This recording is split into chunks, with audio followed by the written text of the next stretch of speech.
The following podcast contains graphic content and graphic language. Listener discretion is advised.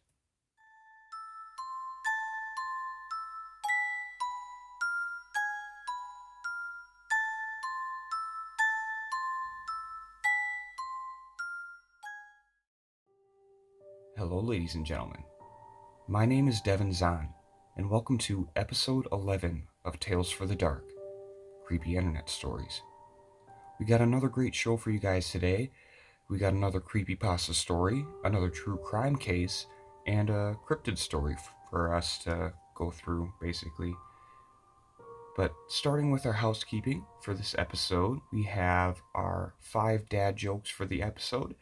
Unfortunately, I didn't remember to get the source for these, so, they're pretty common dad jokes, so not really something to worry about. But we'll get right into these. The first joke being, why are elevator jokes so good? They work on so many levels. Yep, that's a dad joke. Yep, that's a dad joke if I ever heard one. Alright, number 2. Why do bees have sticky hair? Because they use a honeycomb. Yep, okay. Well, I picked some pretty good ones for today, I guess. Number 3. What did the coffee report to the police? A mugging. Alright. These are cheesy, but I actually really like these so far. What did the fish say when it hit a wall? Damn. Pretty boilerplate, but that's a really cheesy one too. Alright, and the last one. I wouldn't buy anything with Velcro. It's a total ripoff. Yeah, that's also a very good one. It seems we have a very good batch of dad jokes for this episode. Not complaining at all. But, yeah, with that, that's it for this. So let's get right into the taste test for this episode, which is something, it's probably most definitely going to be a positive taste test. But let me pull it out real quick. So our taste test for this episode is actually something we just got into work at Shell, where I work, and it's something pretty interesting. I'm a fan of popcorn. Anyone who knows me knows one of my favorite snacks is white cheddar popcorn, but this one is a new flavor. It's based off of a very popular breakfast cereal called Cinnamon Toast Crunch. So today I got Cinnamon Toast Crunch popcorn with Cinnadust glaze. So I'm gonna give this a shot and we'll see how it is. Here we go, we got a good one here. A lot of glaze on that. It's pretty good.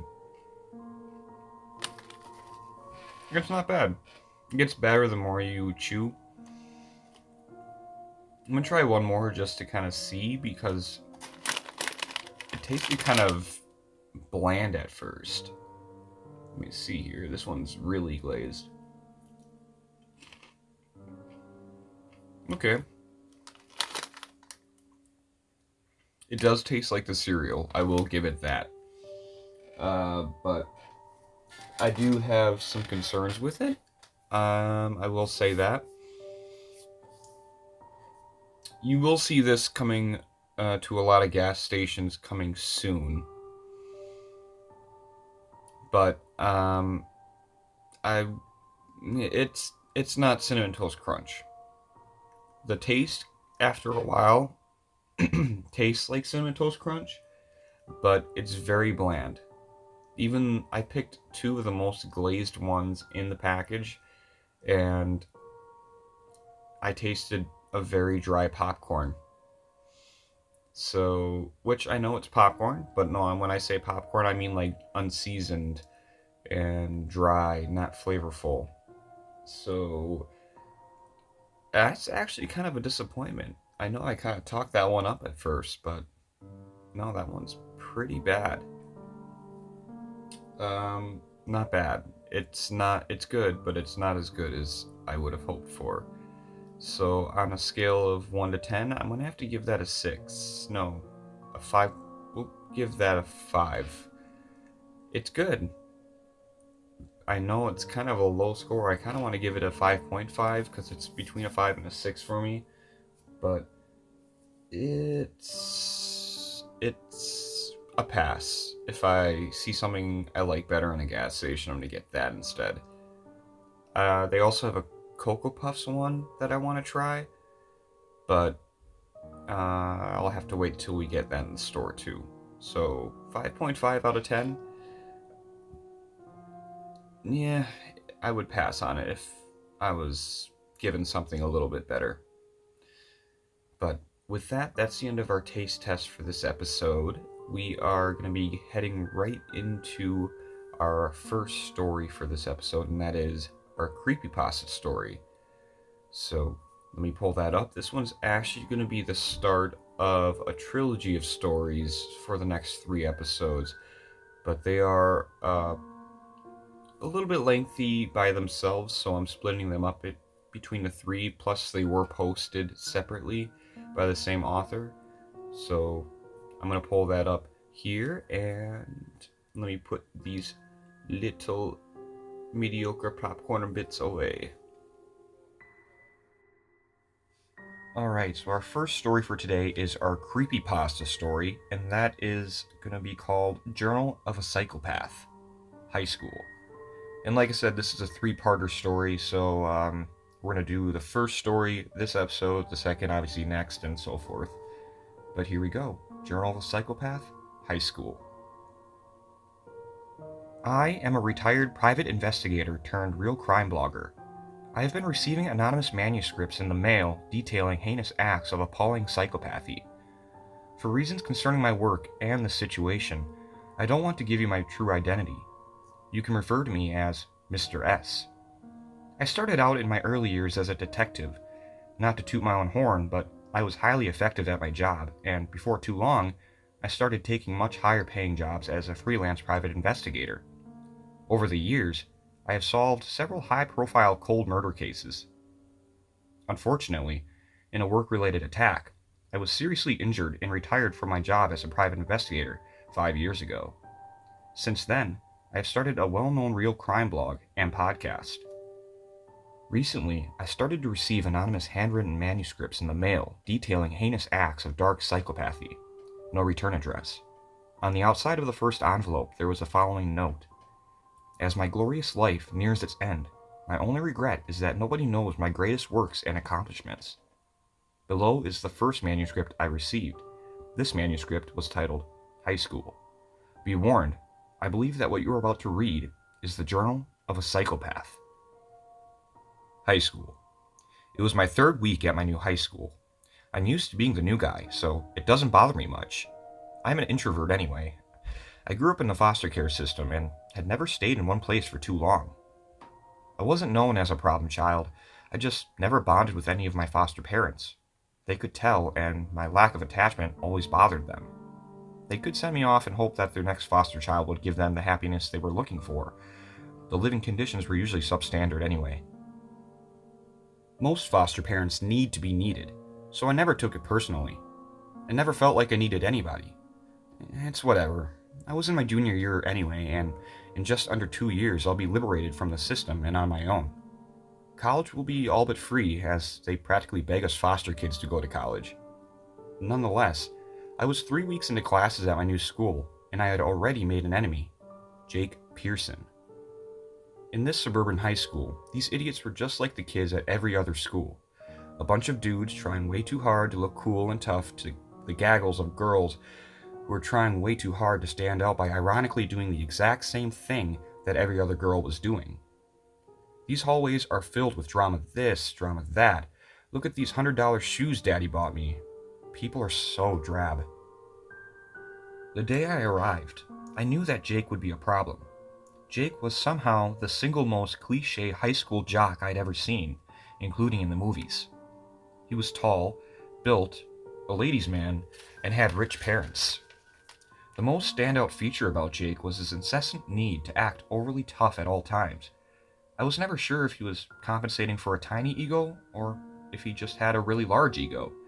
Maybe the true answer was somewhere in both of those options. Either way, I hated this kid so bad that just the sound of his goddamn voice made me want to move to the next foster home. I was minding my own business one fateful morning when some pathetic nerd had the misfortune of lightly bumping into Jake.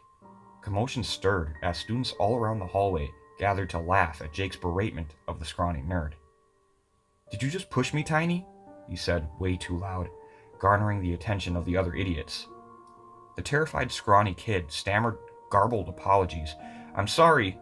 It was an accident." Before he could finish his stutters, Jake smacked the large stack of books and binders out of the kid's hands, scattering books and loose papers everywhere. Laughter erupted from the crowd of idiots. Has this kid never heard of a backpack? I saw my opportunity. It was time to set things in motion. "I bet you get off by pushing little kids around, don't you?" I spouted out with a laugh. Silence fell so immediately that it was comical. As Jake turned around, I could see the blood vein popping out of his temple. This kid had some anger problems. I don't think Mommy ever told him no. "Who the hell do you think you're talking to, new kid?" "Some idiot," I responded without delay. Jake was really about to lose it now. He pushed me into the locker and put his face so close to my face that I could smell his spearmint gum and nauseating cologne. I had just insulted him in front of his peers. Jake's primal instincts dictated that he had to ensure everyone saw him as the alpha male. Sure, Jake was taller, bigger, and stronger than I, but what he didn't know is that when it comes to fighting, I'm a ragtag, scrappy kid with fast hands. Also, I knew how to take a hit. When I was 8, my foster home taught me how to be tough the hard way. Jake may be a brute, but I knew how to fight smart and dirty. I placed my left foot slightly behind his right heel and slammed my shoulder into his chest as I swiped his foot out from underneath him. The thud as he hit the floor brought shock to the growing crowd. To purposefully add insult to injury, I chimed in with some commentary. "Looks like your dad isn't the only one who beats you anymore." The statement may or may not have been true, but either way, the goal was to get into his head. Fighting is as much mental as it is physical. He got up and came bumbling my way, putting all of his weight behind a haymaker that I could have seen coming from 2 blocks away. I ducked as his fist flew over my head and landed right in a locker. This was too easy. His back was now turned toward me, and his body twisted, providing a perfect angle to go on the offensive. I gave him a powerful knee to his side, aimed precisely to give a blow to the kidney. Body shots should always be aimed at major organs. That's what causes the most pain. I was rewarded with a grunt of pain as he dropped to a knee, doubled over on his side. I could have stopped there, but I hated this kid and needed him to hate me. With a quick and easy but powerful right hook, I delivered the final blow. His nose made a crunch under my fist, and I loved it. Satisfied, I picked up my backpack and carried on my way, leaving Jake laying on the ground with blood on his face, surrounded by a baffled audience. I went ahead and walked straight to the administrative office, helping myself to a chair. The lady behind the desk had a nose that pointed upwards, displaying her nostrils to anyone and everyone. She reminded me of a pig. "Can I help you?" Mrs. Pig asked, with a high-pitched tone that stank of fake kindness. "The principal's going to want to see me soon," I told her with my legs crossed and my hands behind my head. "Oh, do you have an appointment?" she asked. I don't understand why this lady feels the need to speak with such a high pitch. It reminded me of nails on a chalkboard. "No, I stumbled across a bullying incident and, long story short, I broke someone's nose." The musing look on her face was, "I'll be right back," Mrs. Pig said slowly as she got out of her chair. She disappeared into the back hallway and came out a couple minutes later, being trailed by a tall, trim man wearing a worn gray suit that was almost as old-fashioned as his ridiculous bushy gray mustache. In remarkably good timing, the glorified hall monitor, who was officially called Hallway Security, came walking in holding the arm of Jake. To my pleasure, Jake was gingerly holding a large wad of blood-soaked paper towels over his nose. There were several drops on his beloved letterman's jacket. I hope it stains. Behind Jake and Mr. Hallway Monitor was the stuttering little kid who had nearly become Jake's chew toy that morning. I almost forgot about him. Stutters shot me a grateful look, but he still remained panicked and terrified. He reminded me of a wide-eyed chihuahua who had been beaten too many times. He was pathetic. The remaining process took several hours. First, the principal and Mr. Hall Monitor interviewed me while Jake was working on getting his profusely bleeding nose under control. Afterward, they interviewed Stutters, who backed up my story. Lastly, they interviewed Jake, who naturally claimed that I sucker punched him. After that, I was forced to call my foster parent, Dean, and now he sat beside me as the principal explained my suspension. Dean wasn't having any of that, though. Lucky for me, he's a lawyer. Not a big-time fancy corporate lawyer. He was a public defender for the city. Still, his skills would prove useful. His arrival marked the beginning of a long argument in which Dean laid out the legality of self-defense and ranted about anti-bullying. The school administration refused to show any documentation concerning previous complaints concerning Jake's bullying, which likely meant that it did indeed exist, and the school needed to cover up their inaction. After Dean threatened to file a lawsuit and go public with it, the principal actually backed down. I was surprised. I've never had a foster parent go to bat for me. Maybe Dean could prove useful after all. Of course, he didn't really do it for me. Dean was nice enough, but I could see that he was only on board with the foster parent thing to appease his wife, Sarah. I'm assuming that they tried for years to have a child of their own, but for whatever medical reasons they were unable. Why or how they ended up with a teenage foster child was beyond me. Sarah was the single most generous foster parent I've ever had, but she had a pathetic need to be loved and needed. I don't share this need, but frankly, my current foster situation is pretty good, and I like this part of the town they live in. It's off towards the end of the suburban part of the city, and the woods were nearby. The woods provided me with plenty of quiet places to visit. For this reason, I would play into Sarah's needs for as long as necessary. It was too easy to turn on the grateful orphan persona and allow Sarah to feel needed. In return, I'll be provided with as cushy of a life as a foster kid can get. Dean and I were now alone in the parking lot. As he reached to open his car door, he stopped and looked at me. "Listen, Rich." Oh God, here comes the emotional talk about how he understands that I'm going through a tough time, yada yada. "I just wanted to let you know that I'm impressed with what you did, standing up for a kid that was being bullied. So, let's just not tell Sarah about this, okay?" "Sounds good. Thanks, Dean." He looked like he was about to give me an awkward hug, but thankfully he settled with a slightly less awkward fist bump. Apparently, he was touched by my bold display of anti-bullying, saving Stutters from the big meanie. Honestly, my actions had nothing to do with defending that spineless shrimp. I don't give two shits about him. I did it because I hated Jake, and Stutters gave me a golden opportunity that I couldn't waste. The rest of the day was dismal and ordinary. Classes were easy for me. I didn't do most of my homework, but managed B's and sometimes A's, simply by getting good scores on the tests. My motivation depended on the class. Math was easy, but boring. My reading teacher was a true moron who loved overanalyzing worthless poetry. But my psychology class was actually interesting and useful. At this point, I'd already read the entire psych textbook and continued to research on my own. It was helping me to understand more about myself.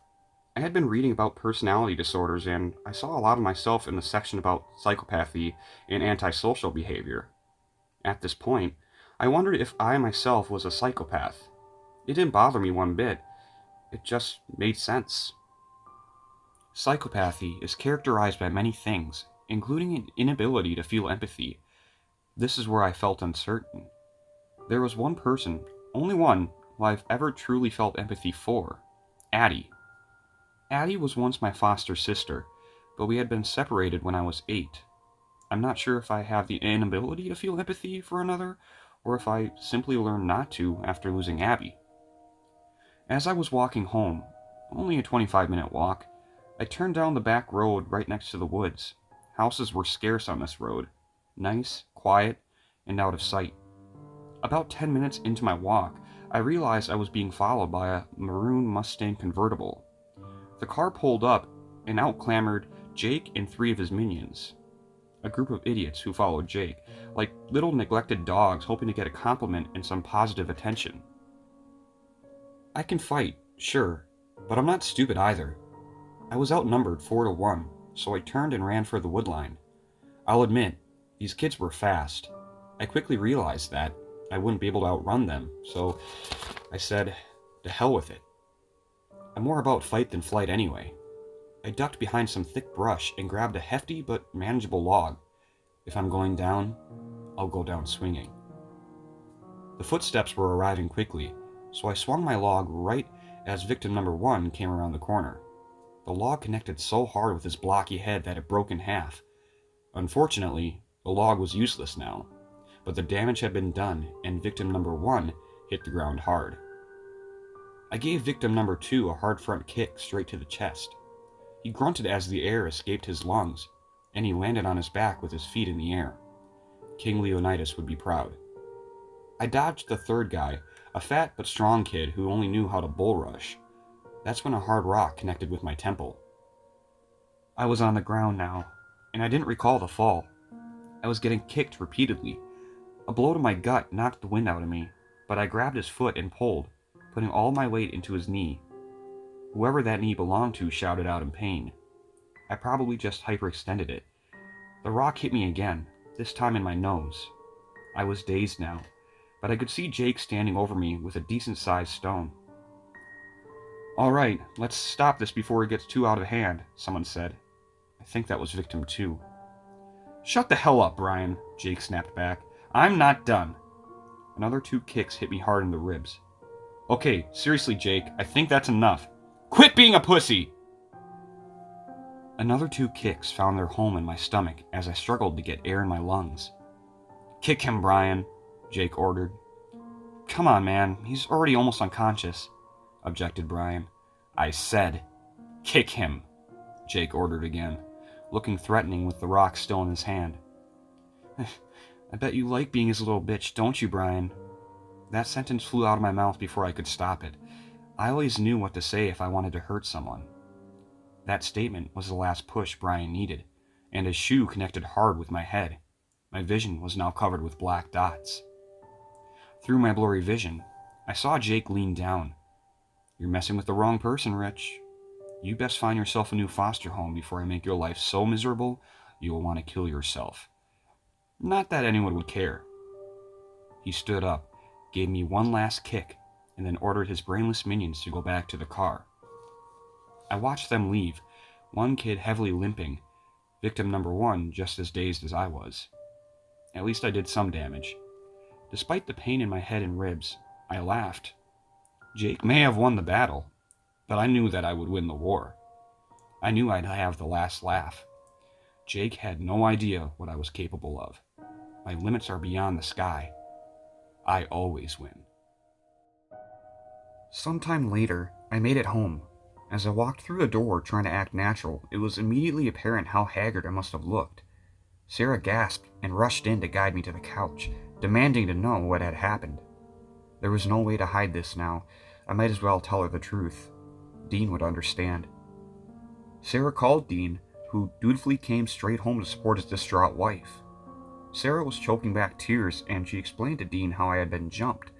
She threatened to call the police and to take me to the hospital, to which I objected. I did not need the police to get involved in my war with Jake. "If the system finds out about this, they might make me move to a new home. I don't want to move again," I pled to Sarah, playing into her emotional state. "I think he's right, Sarah," Dean chimed in. "Those boys can feel like they're even now, so there's no need to take any unnecessary risks. You know how the system is." Dean had come in clutch again. This guy was proving himself more useful every moment. Sarah nodded in reluctant agreement. It was just too easy to get her to change her mind. "But you're not going to school tomorrow," she demanded. "You're going to stay home so I can take care of you and make sure you're okay." I reminded myself of how I need to play into Sarah's need to be needed, so I agreed. For good measure, I gently touched her hand and told her, "Thanks." She allowed a tear to escape after that move. Something was wrong with Sarah. I could see it in her eyes. At some point, she's had a traumatic experience that hurt her deeply. I woke up late Friday morning to Sarah bringing in fresh breakfast, eggs, bacon, and pancakes. My ribs twinged with pain as I sat up, and my head pounded too. Well, Sarah was on top of that too, though, offering me 800 milligrams of ibuprofen to be downed with some orange juice and a cup of fresh coffee. This treatment was another display I was not used to. Never had anybody bring me breakfast in bed before. After assuring Sarah that the breakfast was wonderful, I told her I was going to rest. After she left, I pulled out the computer that I had purchased with the money I had stole from my last foster parents. I was pretty good with computers. They were useful and underrated tools that most teens just use to stir drama on social media and post stupid fake photos. People are so oblivious to how exposed their personal information is. It took me less than 2 hours to know everything about Jake and Brian that I needed to know. I had his address, his phone number, and learned the fact that the family was on a trip to their lake house for the weekend, about a 5-hour drive away. Probably his parents' attempt to draw attention away from his school suspension. Rich people in the suburbs are all about image. That night, after Sarah and Dean were long asleep, I quietly got ready. The house had a security system that monitored and logged every time a door or window opened or shut. They probably did it because they knew I was moving in. It wasn't a problem, though. I easily detached the device without breaking the magnetic seal.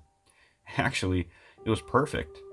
The security system logs would provide me with a good alibi should, things go wrong. I exited the house through the window and stepped off on the pre-planned route that would mostly take me through the wooded area and out of sight. I enjoy the woods at night anyway. It's so quiet and peaceful. It took me about 30 minutes to arrive at my destination. Jake's house was huge and sat on a lot that must have been an acre or more. I searched through the property near the back door, expecting to find a spare key somewhere. They weren't dumb enough to keep the key under the doormat, but they didn't hide it very well either. The rock looked convincing at first sight, but when I looked at it close up, I could tell that it was a fake. I carefully lifted the rock and found a little compartment underneath containing a key. Just like that, I had gained access to the house. Although the house was large and immaculate, it didn't take me long to find the room I was looking for. Jake had a life-sized football poster of himself on his door. His room was huge, the size of a small apartment. I carefully searched for anything that would be of use. On a shelf designated for keepsakes, I found an old but expensive-looking sheathed knife. The knife had someone's initials engraved on it, signaling that it might be a family heirloom of sorts. I picked it up with my gloved hands and pocketed it. Jake didn't seem too worried about his parents snooping through his stuff. His computer wasn't even password protected. Thanks to Jake's carelessness, I now had access to all of his personal information, including social media and his chat messages that were backed up to the cloud. This was a gold mine, where I would get all the information I needed, so I sat down and went to work. You can find out a lot about a person by going through their text messages and photos. I found out that Jake and his friends had a certain spot in the woods where they would meet up to drink alcohol and smoke weed, thanks to the photos being geotagged. I now know exactly where that spot was. Most importantly, I learned that Jake had pestered just about every girl in his school for nudes. If they rejected him, he then just pressured and insulted the girl. When I came across his conversations with Brian, I found my lucky break. Jake had tested his luck with a girl Brian was dating. When she refused his requests, Jake called her a whore. After Brian had found out, he finally stood up for himself, and the messages show that they had quite an argument. They were not currently on talking terms, and Jake made it pretty clear that he would not speak to Brian and would ruin his popularity. This was perfect. I now had a perfect plan.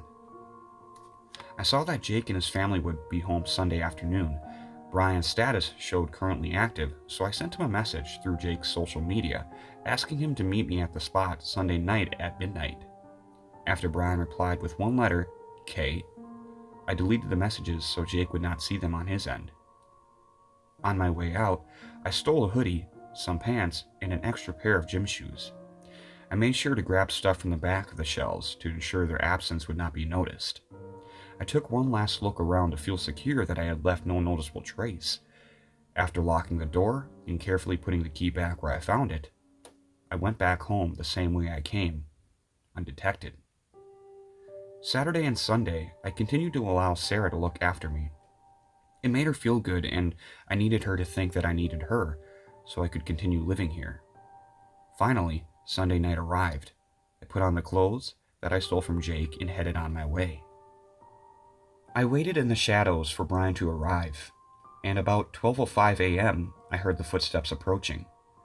"What do you want, Jake?" Brian started as he entered the small clearing. "We have school tomorrow."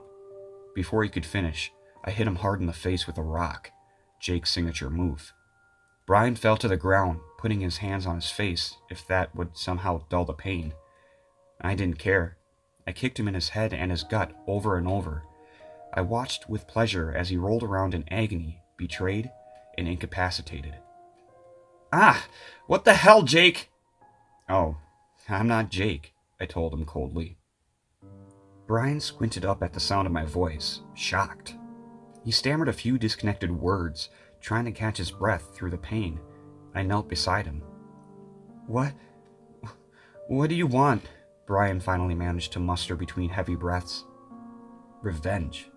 Looking Brian straight in the eye, I plunged Jake's knife straight into Brian's torso, stabbing right into the liver. I was rewarded with an agonizing groan from Brian. And to get rid of Jake. Another stab, this time off to the side, making sure I got his kidney. It's really not about you." Somewhere between confused and shocked. Another stab, another moan. "You're just on the wrong side of this war, and a convenient means to an end." Drawing in the delectable thrill of the moment, I thrust the knife deeper and listened to Brian's agonizing moans and shortening breath. I stared into his eyes so I could see the look on his face as he realized he was about to die. "And you really, truly, shouldn't have kicked me." I gave him another hard stab. This one I placed just under his left pectoral. The blade slid right between his ribs, piercing his heart. I pulled out the knife as blood sputtered out the wound like a fountain. I sat back to admire my handiwork. Brian's breaths gurgled and rasped in the silent woods. I realized the attack looked way too clean. Everything was too precise. I needed this to look like a stupid brute had lost his temper. I gave a dozen or so more wildly placed stab wounds, ranging in depth. That looked better. In less than a minute, the groans and breathing stopped. Brian laid there, or his body did, at least, covered in blood. I dragged Brian's body and hid it in some thick brush, where I covered him in branches and leaves. I took my time to make sure that it looked sloppy and hasty. I hid the knife about 100 feet away, knowing full well that the police would scour the area and find it. I took off the hoodie, sweatpants, and shoes, and deposited them in a park garbage bin that was just a yard off the woodline, about a half-mile away from the scene. I had worn long layers underneath Jake's clothes, and made care to never touch his clothes with my skin. I even wore a swimming cap to make sure my hair didn't get anywhere. The only evidence left that could tie me to the crime was the pair of latex gloves that I had worn to avoid getting fingerprints on the knife or blood under my fingernails. I made it back home with the same stealth I had used the previous night. I quietly went into the bathroom where I soaked the latex gloves in bleach, scrubbing until they were spotless. After flushing the toilet to make sure Dean and Sarah would believe I was just taking a bathroom break, I used a little more bleach to vigorously wash my hands and then topped off the bottle with some water so it wouldn't seem that any had been used. Finally, it was bedtime and I was exhausted. Murder is hard work. It seemed like only a couple of minutes later when my alarm went off. I hurried to the bathroom and took one more hard look to make sure the gloves and cleaning supplies were in their proper places. I then took a scorching hot shower, scrubbing every part of my body with vigor, just in case. I then relaxed and used the rest of the time to reflect on the kill. Sarah insisted on taking me to school, seeing as I had been jumped that week. In my reflection, I found it interesting that I felt enjoyment out of the kill this time. I didn't recall the same satisfaction from my first kill. Maybe that's because that was the first day I had lost Addie. I was 8 years old and finally understood what my alcoholic foster father was doing when he was going into my sister's room and locking the door. Addie was only 6. One night when he was drunk, I put a revolver in his mouth and pulled the trigger. The police ruled it, as a suicide. I hadn't seen Addie since because we were sent to new homes that day. She was the only one and only person I ever remembered feeling love for. Anyways, school started the same, business as usual. By the second period, the Gossip News network was buzzing with the news that Brian's parents had reported him missing. By lunch, it was common knowledge. The best part happened just as school was getting out, though. I could see and hear the commotion from down the main hall. I walked over, peering over the crowd of idiots all trying to get a good video on their flip phones. 3 police officers were forcing out a handcuffed and panicked Jake. He protested and resisted, but the police overpowered him and forced him into the car. By the 6 o'clock local news, it was a headliner story. Breaking news: Jacob Pearson, a local high school athlete, charged with the murder of classmate Brian Jones. I had a hard time holding back my satisfactory smile, but Dean and Sarah were in the room, so had to hide it. I already had Sarah wrapped around my finger, but for good measure, I told her that Jake was the kid that attacked me. I put on my best scared orphan face during the newscast. That could have been me who got killed, I told her, forcing myself to sound scared. Her heart melted and I received instant sympathy as she pulled me into a tearful hug. Dean, being a public defender, was in the know. He also, believing me that I was scared, offered me some comfort. It'll be tough to defend this one, he assured me. Jake will be going away for a long time. I mean, the prosecutors have everything: the body, the weapon, fingerprints, even motive. It's like someone handed the AG this case on a silver platter. Indeed, I had. It was the next day when Sarah and Dean sat me down and told me they wanted to push forward with adopting me. I had gained their trust, and more importantly, their sympathy. I'd now be able to live in this cushy home with pushover parents until college. Even then, they'd probably send me money and give me a place to stay in the summer. They were good-natured idiots, but useful idiots. What a success my first month in my new home had been. I'd locked in my preferred living situation and got rid of the only problem my neighborhood had: Jake. The best part is, Jake hung himself in jail before the trial had even gotten started. The police called it good, certain that Jake was their man, and the case was closed. I still laughed when I think back to when Jake had told me that he'd make me want to kill myself.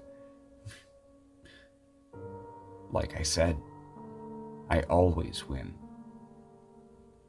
That's where the first manuscript ended. After reading this manuscript, I was unsure as to the validity of the story. I thought that someone may be trying to pull an elaborate hoax on me, maybe to score a spotlight on my website.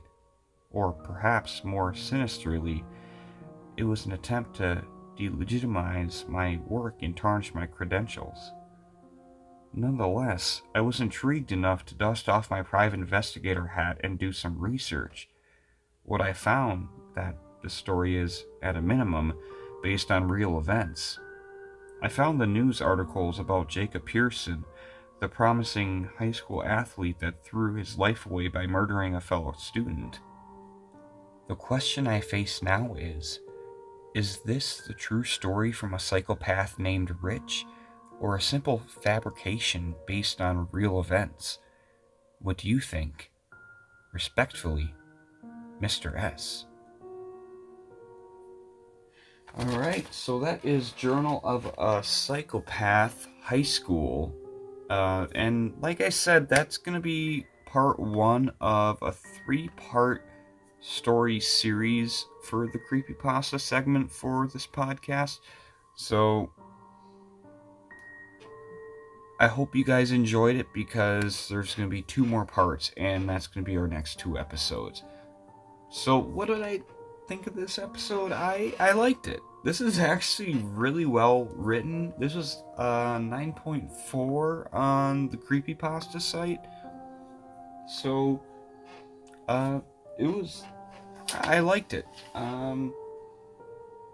If this is a three-part story, there's going to be more to this character's progression throughout his psychopathy. I really hope I'm saying that right. I don't even know if I am. But this was kind of sadistic, and I'm kind of interested, not excited, because it's kind of morbid, but I'm interested to see where the story goes from here. So, this is written by R.M. Staniforth, and this is credited to reddit.com/r/horrors of Staniforth. So this is a story he posts to his personal Reddit. Very good story. Out of 10, I would give part one of this three-part series, I think I would give it an 8, honestly. 8.5, because I do that. Very good, actually. It's well written. It actually starts out with a retired private investigator, who's writing a blog about a random memoir that he got, basically. And then he basically just copies and pastes the memoir, and that's what I read throughout the entire thing. And it was so well written that it was a different font from what the private investigator was writing to the actual memoir. So this was, in my book, really well written. Actually, yeah, I'm raising it to a 9. This is a 9 out of 10. I'm very excited to read the next one, and that will be in our next episode. But 9 out of 10 for this. This is Journal of a Psychopath High School. So next on our bucket list for this episode, we gotta get into our true crime case. And yet again, it's gonna be another doozy. I like to do the backstory leading up to their crime as much as I can. So we're gonna get kind of into the mind of this killer. Let's pull it up. So for the first episode of season 2, I wanted to do a true crime case that was very intricate and delved a little bit more into the backstory and the upbringing of the killer. And this story is just that. This was researched using the show Evil Lives Here, season 7, episode 2. And, well, here we go. This is the story of Aaron Faust. A father will gladly take a bullet for his son. But what if your son was evil? Robert Foust was forced to take this statement literally when his son committed unspeakable acts and was subsequently sentenced to death in 1999. But living with Aaron Faust wasn't that easy either. Quoted from Aaron's father, "Most people won't raise a sociopath or anti-sociopath like I did, but how can I explain that feeling where I felt it created a monster? How do I explain that to somebody?" And here is where the Faust story begins. Aaron Faust was an only child born in July of 1972. At first, Aaron's mother was excited at the prospect of having a child, but that changed relatively quickly. According to Robert, she pretty much had a distaste for being a mom. This may have been the main reason Robert and Aaron's mother got divorced. Looking through old photos of Aaron, a sense of disinterest and unhappiness shines through. Robert did his best to do right by his son, always reminding him how much he loved him, and that'll never change. Although Aaron was peculiar, his father could never have seen what his son would turn into. At home with his son, Robert didn't really have any behavioral issues, but that would change whenever Aaron was left alone. For example, Robert had to leave his son with a babysitter while he worked, and in one instance, his babysitter caught Aaron strangling her cat. Upon further investigation, Aaron had apparently lost his temper when the cat had scratched him. When he was asked why he committed such an alarming act, he simply replied, "I don't know." Robert was ultimately unable to get a clear answer from his son. As Aaron got older, he developed a peculiar habit. One day, when Aaron was around 6, Robert got up to wake his son up for the day, but he was not in his room. After searching the house, he finally found his son out in the backyard, sitting cross-legged just inside the doorway to the doghouse. Notably, the strangest part was that Aaron seemed to be in a trance, seemingly unfazed by the 40-degree weather. Robert kept asking what he was doing with no response, so he grabbed Aaron and gave him a couple slaps on his rear and took him inside. This event would happen again several times over the next couple of weeks. Robert began to question Aaron's mental health as well as a possible brain tumor, but he was completely healthy. Until one early morning when Robert received a terrifying phone call. A stranger's voice spoke up asking, "Do you know where your son is?" To which Robert, being confused and groggy, replied, "Yes, I do. He's in bed asleep." The man replied, "Go check." Robert shot up out of bed and ran to his son's room to find it empty. Aaron was gone. Terrified, Robert's mind was spinning with the thought his son was either kidnapped or had run away. Thankfully, the police found him, but gave him back, saying if it were to happen again, Aaron would be taken away from him. This devastated Robert, as he wanted to truly be a good parent. Not long after this incident, Aaron started getting into violent altercations at school, which worried Robert even further. This behavior would continue throughout Aaron's time in school. In one particular incident, Aaron had caught another student picking on a smaller kid and, quote, handled the situation. He had caught this bully after school and beat him so hard he had broken a knuckle in the process. Aaron was given a serious warning, but nothing really ever came out of the situation. Robert, however, left feeling as if he had failed his son. It was at this point that Robert decided to seek out help for Aaron. Over time, Robert had 3 psychiatrists try to help him, but all of them said they would be unable to diagnose Aaron until he was at least 18, as developing brains can go through crazy things. In the end, Robert felt slighted that none of them could or would help. Until one morning, Robert had the idea to handle things himself. With the wondering and fear of what Aaron may become, Robert felt desperate enough to consider murder-suicide, saying he was afraid of releasing the, quote, Antichrist on the world. Ultimately, Robert didn't go through with it and turned to faith for comfort. But he could never accept the evil his son was about to commit. At the young age of 14, Aaron was caught and arrested for attempting to steal a car. When confronted, yet again, he didn't have a plausible answer. Robert pleaded with the court to give his son time in juvenile detention, but once more, Aaron was let off with a slap on the wrist. This only seemed to give Aaron a sense of invulnerability, as like Robert expected, things got worse. At the age of 15, Aaron was caught with a switchblade at school. A school officer broke up a fight that day, and when Robert had asked Aaron what he was thinking, all Aaron could say was, "I wasn't going to hurt anyone." It was at this point Robert finally realized for certain that Aaron did not care for what he did, nor the consequences to follow. The only thing left Robert thought to do was to send Aaron off to his mother's in Iowa. Of course, Robert thought this would be a pleasant change. However, he could not be more wrong. At the age of 18, Aaron would lead police on a high-speed chase. He was being pulled over for a simple speeding violation when he decided to take off.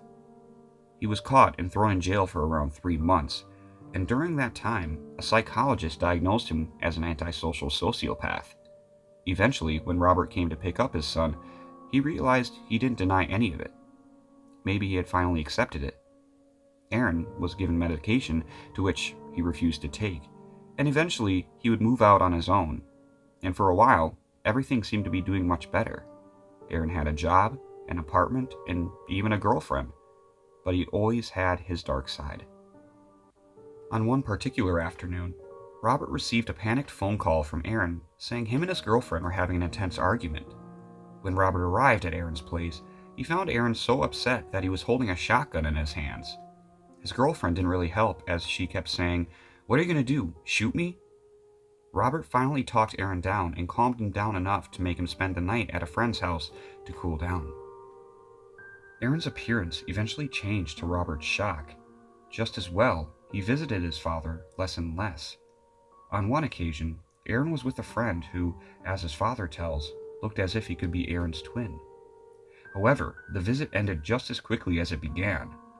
Aaron and his friend avoided questions from his father as to what they were doing, and Robert was suspicious of Aaron's new friend due to a majority of the people Aaron brought around being drug dealers. Robert later found out Aaron was the collector for these dealers, shaking down anyone who owed money. Robert was finally accepting the fact he could no longer guide his son onto the right path. One day, Aaron told his father a bizarre story of a time he witnessed a guy harassing a lady at the bar. Aaron went on to say he beat the guy up and was thrown in jail for 2 days. Robert pleaded with his son to be careful or he could be killed, but Aaron, in his delusion, simply responded, "I can't be killed, Dad.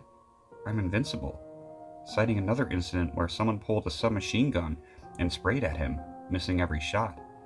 At that point, Robert questioned whether the stories were factual and if his son was indeed losing it.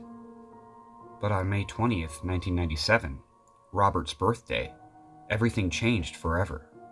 The day started with Robert receiving a phone call from his ex-wife saying that the police had arrested Aaron, although no other information was available to them at the time. It wasn't until the following day that Aaron reached out to Robert from jail. Robert's biggest fear became a reality as Aaron's words echoed in his head, saying that he and his friend were both arrested for murder. The victim's name was David Ward. He was found in his bedroom with hands and feet bound with what appeared to be stereo wire. Ward was spotted a couple of times associating with Aaron at some local nightclubs, and according to Aaron, him and his friend were chatting with Ward when they demanded money and overpowered him.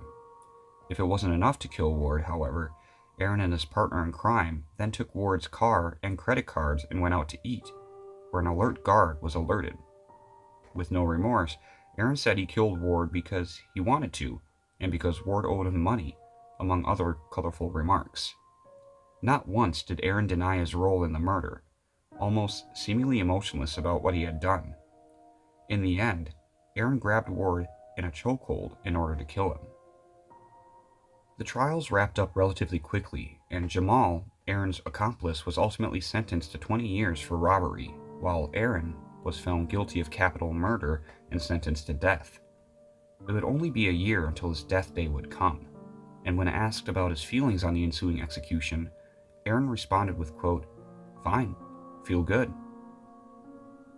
Robert saw his son one final time the day before he was set to be executed, in order to try and understand the whole story. It was then when Aaron revealed there had been others, but he had lost count. And even in the end, Aaron still showed no regret or remorse for his actions. Aaron Faust was put to death the next day on April 28, 1999, and the world carried on, with a little less weight on its shoulders.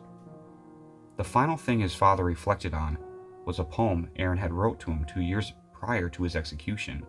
It reads, "It's Father's Day, and your only son is locked away. Won't be home till he's old and gray. All my life I've never been able to keep a friend, but Dad, you've been true blue to the bitter end. My life is filled with sadness and my mind clouded with madness. When it's all said and done, I'm laid to rest. I hope you know you did your best." The last thing father and son shared together was one final "I love you." Aaron Faust was a peculiar kid who transformed into a headstrong right hand who took things to the extreme. Was it a case of mental instability, or could he have changed his path? That is something We may never know. Alright, that was the story of Aaron Faust, told primarily from the point of view of his father, Robert Faust. This is an interesting case, and like I said, I got my research from episode 2 of season 7 of Evil Lives Here, which can be found on Discovery Plus. And it's a good story. I mean, it has build up and everything, and this thing actually happened. This is a real crime. This guy, Aaron Faust, was executed in 1999. So, I mean, the fact that it's almost poetic in a way, but you rarely hear from the killer's family in these instances. And this father, this single father, actually lived it and told his tale. And he's going to have to live with the thought that his son is a murderer for the rest of his life. But to me, this is one of those stories that's controversial. I don't know. I think Aaron was very mentally unstable. I think he is a sociopath. But I also think in the beginning, when in his early years, like especially when he attacked that bully, I think at times his heart was in the right place. His mind didn't have the capability of setting a limit, And that happens to a lot of sociopaths who turn killer, I mean, they think in their mind they're doing the right thing, but it's actually the worst thing they could possibly have done. So I'm not condoning what he did, but I'm saying I don't know, maybe if all of this would have happened nowadays, maybe he could have gotten help, the help that he needed. But as for the victim, David Ward, and the other victims that Faust apparently claimed to have killed, like I said, I'm not, making excuses for him at all.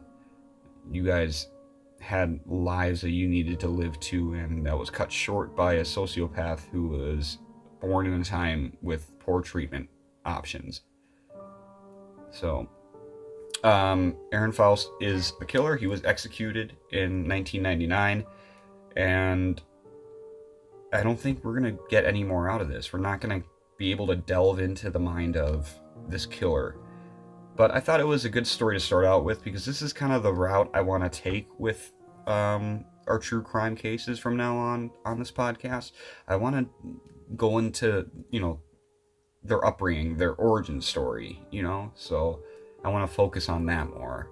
But let me know what you guys think. I think, I don't like to rate these true crime stories, but it was pretty good. This is something that could be made into a movie potentially. I could see it. Not to glorify Killer in any way, shape, or form, but the story kind of played out like a movie in my mind, like a really, really gruff kind of movie. But let me know what you guys think.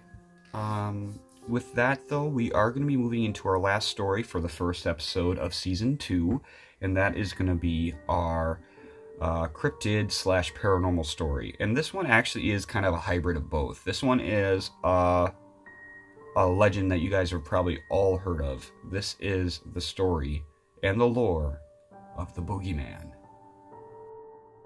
One legend we forget about as we grow older is also one that gets creepier as well. A cryptid that was born of a tall tale told to misbehaving children that may not be as fictional as it seems. The Boogeyman. The Boogeyman is a creature from English folklore that was told to children who were misbehaving in order to scare them. But the Boogeyman goes by several names in English lore alone. Names such as Boogeyman, Bogeyman, Boogie Monster, Boogeyman, Bogey Person, Boogie Person, or Boogie Woogie. It's also thought that they are opposed by another creature of the night named the Sandman. The legend of the Boogeyman is divided into 3 categories: the kind that punishes misbehaved children, the kind that are more violence-prone, and the kind that protect the innocent. But even though these versions differ, they largely exist for the same purpose: to teach kids a lesson. A large majority of boogeymen are there just to frighten children with punishments and to not actually inflict too much damage. The more vicious boogeymen are said to steal the children at night and even eat them. The last category is the boogeymen who protect people and only punish those guilty, regardless of age. The appearance of the boogeyman differs from victim to victim, and it's thought that the cryptid appears as the embodiment of true terror, meaning it's very likely to confront you as your biggest fear. Although there are similarities found throughout the world, many accounts of the boogeyman describe it as having large talon-like claws, sharp teeth, horns, hooves, and a bug-like appearance. A majority of believers throughout the world believe it to be a spirit, while the minority believes it to be the work of a witch, a demon, or an entirely different cryptid. Although the true origin of the boogeyman is hard to pinpoint, it is thought to have been born of the legendary hobgoblins of England in the 1500s. Many thought their purpose was mainly to torment and terrify humans, whilst other accounts refer to them as skilled and brutal pranksters. Regardless, the legend of the boogeyman and boogeyman-like creatures began to spread into almost every culture on Earth. Here are a few of the legends. Mind you, some of these are very explicit. I will be reading these as is, so I do apologize in advance if I mispronounce things or get the translations wrong. But these are a few of the boogeyman from around the world. In Egypt, the Abu Rigul Masalka, which translates to the man with burnt or skinned leg, is a very scary story that parents tell their children when they misbehave. The Abu Rigul Masalka is a monster that got burnt when he was a child because he did not listen to his parents. He grabs naughty children to cook and eat them. In South Africa, the Tokoloshi is a dwarfish creature of Xhosa and Zulu mythology conjured up by Sangomas, or traditional healers. It wanders around causing mischief and frightening children. It is also described as a small, muscular, hairy witch familiar with an unusually large penis. It may visit women in their dreams and sexually assault them. In Albania, the Buba is a serpentine monster. Mothers would tell their children to be quiet, or the Buba would get them. Another one from Albania is the Lubia, and it is a female demon with an insatiable appetite for the flesh of children, especially girls. She has many heads, anywhere from 7 to 100. And like the Greek Hydra, if one head is severed, then others will grow in its place. In Germany, the boogeyman is known as Der Schwarzmann, or the Black Man. Schwarz does not refer to the color of his skin, as most Germans had never met a real black person during the time these legends developed, but to his preference for hiding in dark places, like the closet, or under the beds of children, or in forests at night. There is also an active game for little children, which is called Wer hat Angst vorm Schwarzmann, or Who is Afraid of the Black Man? And an old traditional folk song, Es tanzen im Beba Bootsman in unserem Hausrum. A Biba boogeyman dances around in our house. Like I said, there's no way I can get all these translations. In Greece, the common translation of boogeyman is pronounced babulas. It's used by the parents to scare their children so they won't misbehave. This creature is supposedly some kind of cannibal that eats children. And this is where the phrase comes, the boogeyman will come and eat you. In Italy, Uomo Nero, meaning the black man, is a demon that can appear as a black man or a black ghost without legs, often used by adults for scaring their children when they don't want to sleep. In some parts of the country, it's also known as babu. There are a lot more boogeyman-type creatures on this list, but we are going to dive into those at a later time, and probably going to do these individually so we can kind of dive more into the lore specifically. But the point is, there is a lot of boogeyman-type creatures roaming the planet, theoretically, and in legend and in lore. So that begs the question, is the boogeyman real? Alright, and that is our Boogeyman research. I know it's not a whole lot, there's not a whole lot of lore on the Boogeyman. I mean, there is a whole lot on these other creatures that are Boogeyman-like, but I figured we're gonna, save a lot of them for other episodes because I do want to dive a little deeper into each individual variation of each country's Boogeyman. And that's the thing, I barely scratched the list with what I did say there. There are a lot of countries with their own type of boogeyman legend and lore. But primarily, this was born in the 1500s in England. Um, Obviously, I mentioned that in there, the hobgoblins and everything, but it's kind of taken on a life of its own. And it always makes me wonder if it's not an actual separate creature like the boogeyman, or maybe it could possibly be a tulpa, which I know I love tulpas, love tulpa lore, so I always go to that first. But I mean, it's possible that a legend that's been growing this long and this fast to pretty much everywhere on Earth, it could be the work of a tulpa. I mean, they take something that people believe in or that people are scared of, and they run with it. Because tulpas feed on attention, and boogeyman like to scare children, teach children lessons. In a way, that's kind of one of the most powerful forms of having someone's attention. So it's possible. I won't stray on the tulpa theory for too long, but there are a lot of these out there. I keep saying that. There are a lot of different variations. Some kill or eat kids, some don't even go for kids at all, and some are just straight up pranksters, something off the new Jackass movie or something. But what do I think of Boogeyman?